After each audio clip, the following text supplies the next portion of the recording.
दूसरा वाक़या जनाब बड़ा अजीब पेश आया कि सारे बहन भाई चले जाते थे बकरियां चराने के लिए। तो एक दिन सरकार दो आलम सल्लल्लाहु अलैहि वसल्लम ने पूछा, अम्मा जान मेरे बहन भाई कहाँ चले जाते हैं?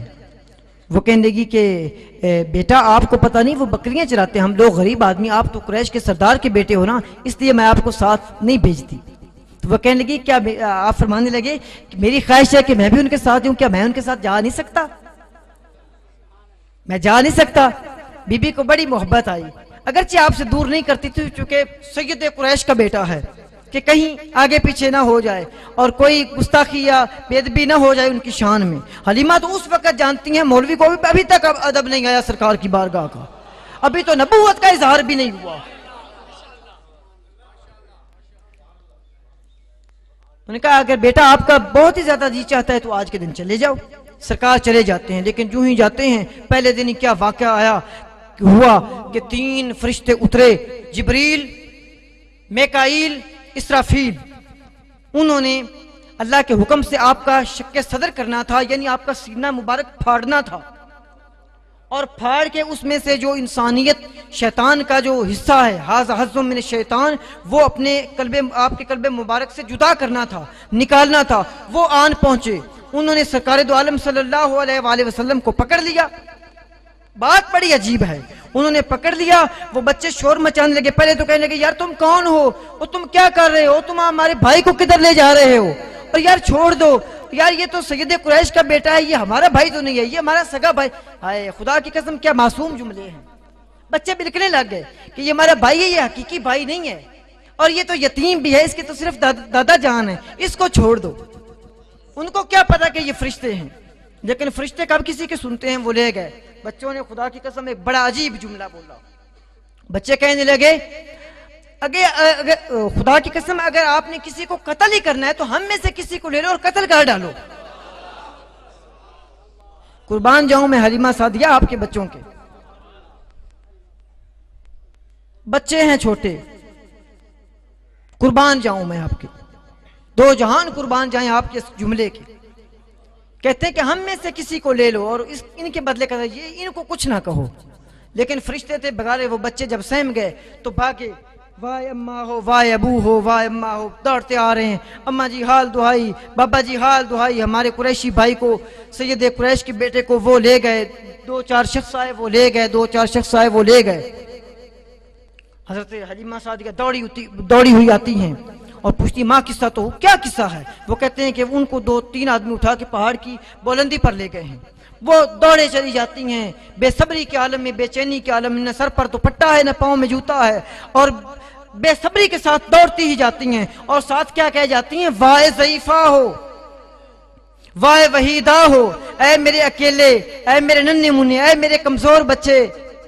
लेकिन सरकार फरमाते हैं कि मैंने जब बड़े हुए थे, आपने ये वाक़या खुद फरमाया था कि मैंने सुना जो ही मेरी अम्मा कहती थी वाह ज़ईफा हो, हाय मेरा ज़ईफ, तो जिब्रील ने मेरी पेशानी चूमी और कहा हब्बाज़ा हब्बाज़ा मिन ज़ईफ़िन, खुदा की कसम अगर ये ज़ईफ है तो क्या खूब ज़ईफ है।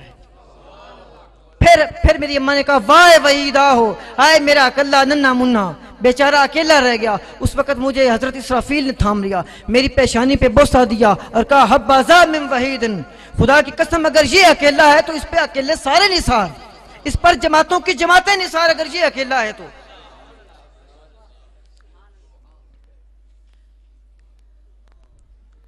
फिर कहती हैं कि एक जुमला फिर मेरी अम्मा ने बोला तो फिर मुझे हजरत मेकाईल ने पकड़ लिया। उन्होंने कहा ये तो अजीब मुबारक बच्चा है, ये तो ज़ईफ वहीद नहीं है, पूरी कायनात की सआदत और हिलम और बरकत इसका मुकद्दर की जा रही है।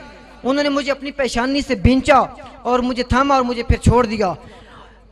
अम्मा जी को फरिश्ते नजर नहीं आ रहे थे, जबकि फरिश्ते अभी मेरे पास ही खड़े थे, और अम्मा जी ने मुझे उठा लिया अपनी गोद में, बेशुमार चुमने के कहने मेरे बेटे मैं तुझ पे कुर्बान, मेरी 1000 जानें तुझ पे कुर्बान, तू कहाँ चला गया था, तुझे क्या हो गया था। दूर से तो वो मंजर देख रही थी। फरमाते हैं जब मैं उठा हूं तो मेरा सीना पूरा जिस तरह एक ऑपरेशन के बाद मिल जाता है मिला हुआ था। और सरकार कई बार बाद में भी जब अपने कपड़े मुबारक उतारा करते थे तो सहाबा का बयान है कि हल्की सी लकीर थी उस ऑपरेशन की। किया क्या फरिश्तों ने, वो दिल निकाल लिया आपका और कहा कि नबूवत इस बच्चे के लिए फर्ज की जा रही है और जो शैतान गलीज मरदूद का इसमें हिस्सा है छोटा सा जो हर बशर के दिल में होता है हम वो निकालने चाहते हैं। तो कहते हैं कि बर्फ ऐसी बर्फ थी कि मैंने आज तक न सुनी न देखी, उससे मेरे दिल को ढो डाला। ये शक्के सदर भी कई बार वो पहली बार फरमाते हैं और फरमाते हैं कि उस बर्फ की ठंडक आज तक मेरे जोड़ जोड़ में महसूस होती है। आप वापस ले आती हैं, वापस ले आकर एक काहन के पास ले जाती हैं। आ चुके कहती हैं कि इसको शायद कोई आसेब ना हो गया, ये बच्चा अजीब अजीब बातें करता है। उसने पकड़ा और वो बड़ा बदबख्त काहन था और वो पुरानी कुतुब समाविया का आलिम था। वो कहने लगा बर्बादी हो सारे जहान की, ये लोगों का दीन मिटाने आया है, ये अपना दीन नया लेकर आएगा और लोगों के दिनों को बर्बाद कर देगा, इसको पकड़ लो और कत्ल कर दो।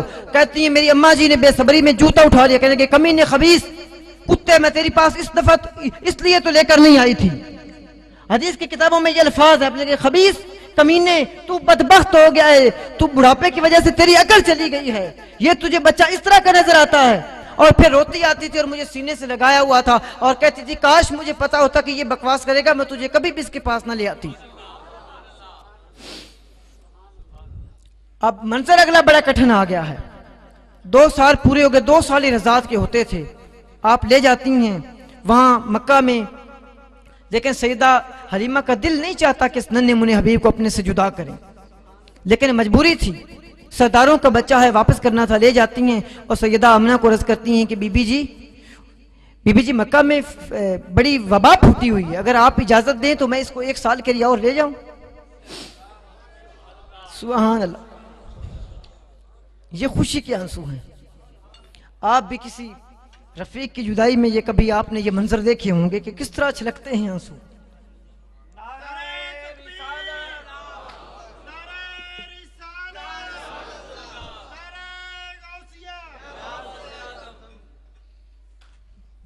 एक साल के लिए बीबी वापस ले आई, लेकिन फिर 1 साल खत्म हो गया। साल की मुद्दत क्या होती है,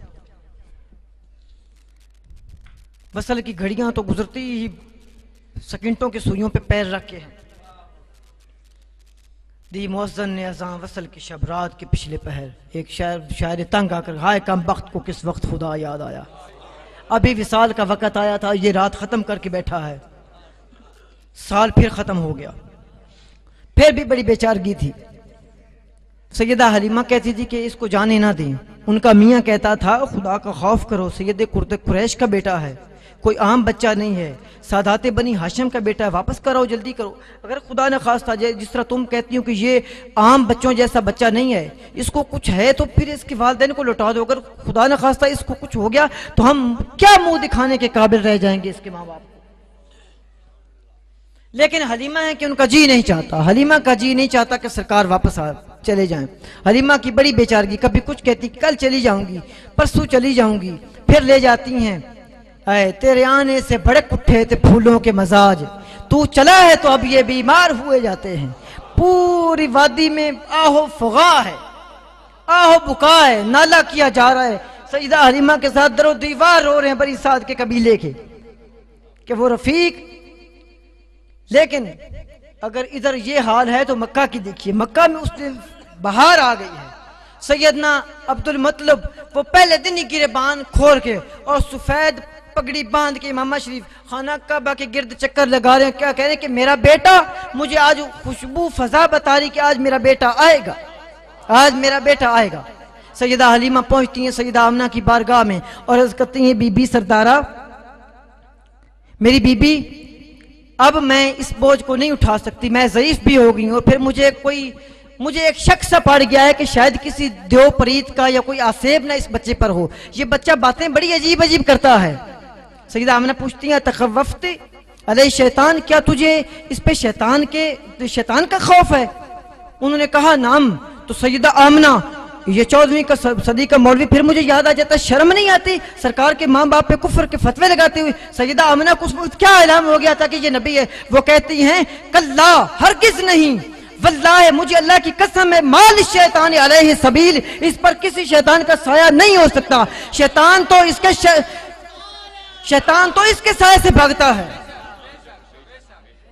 शैतान से बचाने तो लोगों को ये आता है, बल्कि सरकार का साया जिस पर पड़ जाए शैतान तो उसके साये से भागने जाए। हदीस की किताबों में ये इरशाद है, इन्न शैतान यफिर्रु मिन ज़िल्ल उमर, उमर जहां से गुजरे शैतान वहां से भाग जाता है।